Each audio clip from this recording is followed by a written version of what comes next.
Cheating is not an accident. It's not a mistake. It's not something that just happened. Cheating is a psychological event, a betrayal so deep it fractures your sense of reality. Because infidelity doesn't only break the relationship, it breaks something inside you.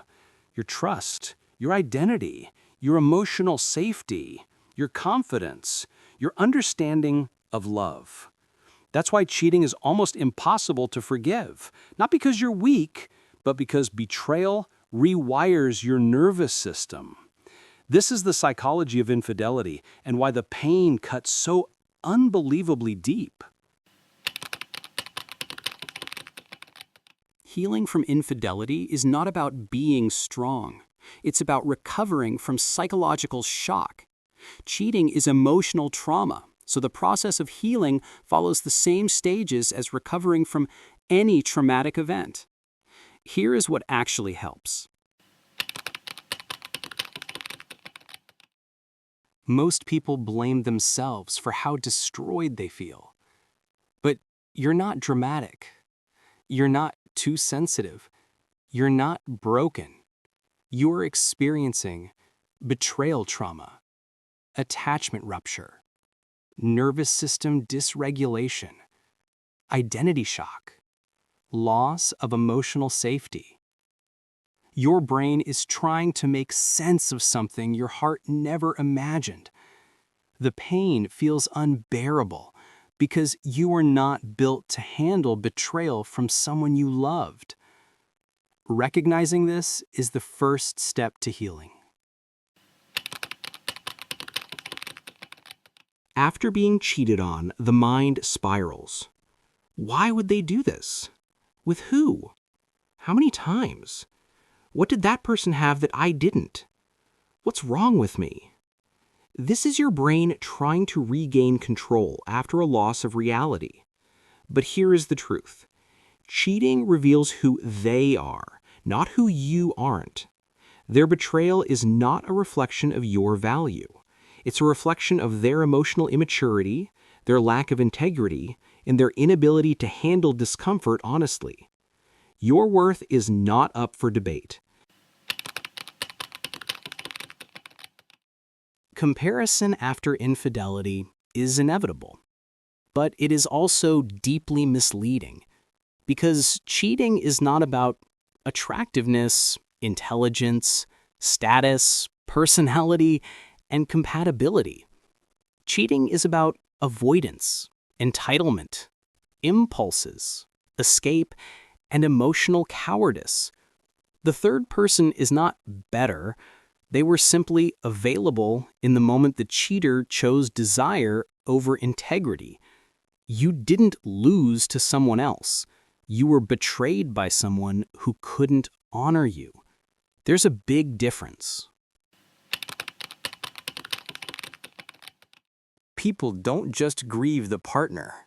They grieve the memories, the future they imagined, the trust they once felt. It's okay to mourn what was real to you, even if it wasn't real to them. You're not healing from the relationship, you're healing from the illusion.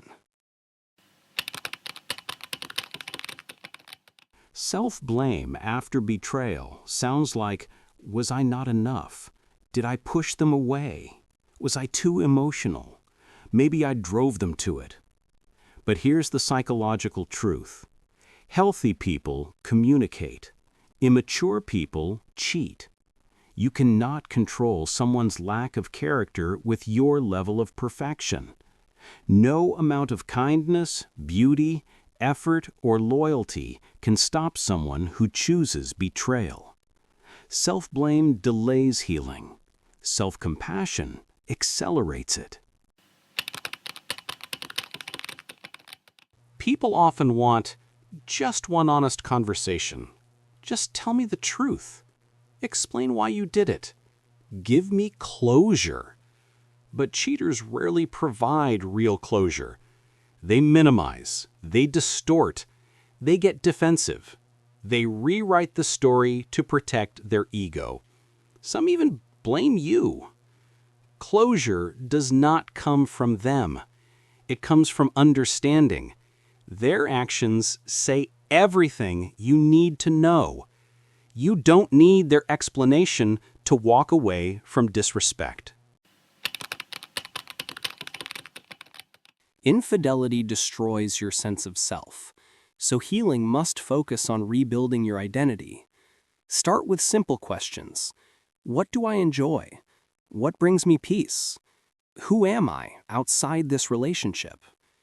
Piece by piece, you reconnect with the parts of you that were ignored, neglected, or dimmed down during the relationship.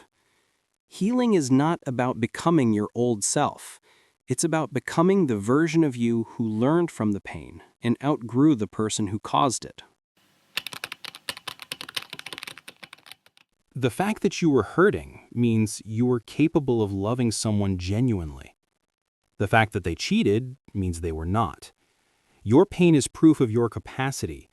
Their betrayal is proof of their limitations. You didn't lose love. You lost someone who didn't know how to handle yours. The rare cases where relationships survive infidelity, and the many cases where they don't.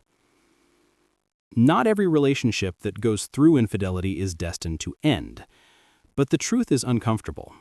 Most relationships do not survive cheating because most people do not change. Here's the psychology behind the decision. There are cases where there is no repair, no discussion, no second chance. You should walk away if 1. They blame you for their cheating. Sentences like, "You pushed me away," "You were too emotional," "You weren't meeting my needs." This is emotional manipulation, and it guarantees the behavior will repeat. 2. They minimize the betrayal. "It wasn't a big deal. It didn't mean anything. You're overreacting." If they don't understand the trauma they caused, they will cause it again. 3. They lie about the details. If they cheat and then lie about the cheating, the relationship is built on nothing. 4. They expect quick forgiveness.